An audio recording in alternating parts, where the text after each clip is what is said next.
The Dungeon Siege series has been there and back again, beginning its life as a competent if generic Diablo clone, and eventually spawning a disastrous Uwe Boll film before falling into the hands of Obsidian Entertainment. In Dungeon Siege 3, the developer of Neverwinter Nights 2 and Fallout New Vegas tries to breathe life into a series that's been dormant for years. Part of the studio's approach, not surprisingly, is to go heavy on the story. Dungeon Siege 3 takes you back to the Kingdom of Ebb.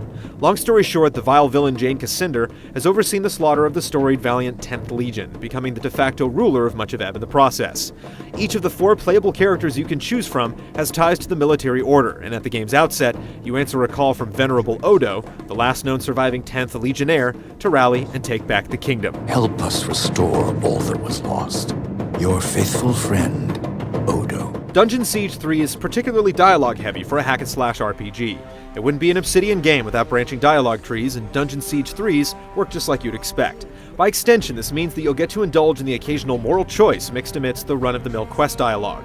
And if you've invited someone into your co-op game, expect them to have their say. What you'll certainly find off-putting is the camera angle for the dialogue sequences. They never shift away from facing the character you're talking to, so get used to staring at your party's back. You have my thanks. And I suppose I can offer you this as well. The systems that dictate character advancement work to give you some leeway in your character's development without allowing you to truly botch their effectiveness.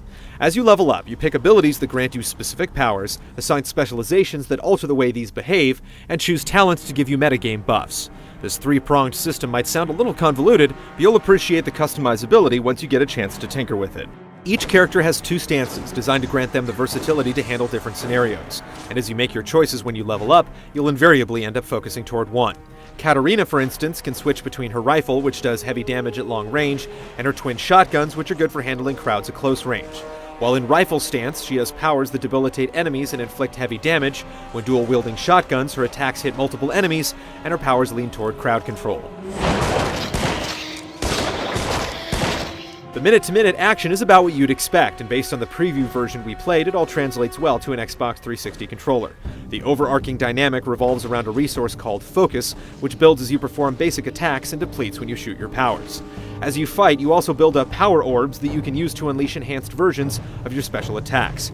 You also have defensive measures to lean on when you're overwhelmed, including a block that depletes focus the longer you hold it, and a roll that lets you dodge attacks or put distance between you and your assailants.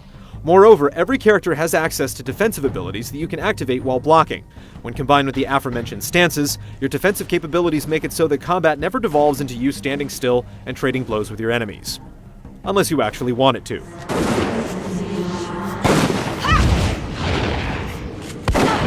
At this point, it's safe to say that Dungeon Siege 3 has got the basics right. Whether or not the experience can hold your interest for the long term remains to be seen.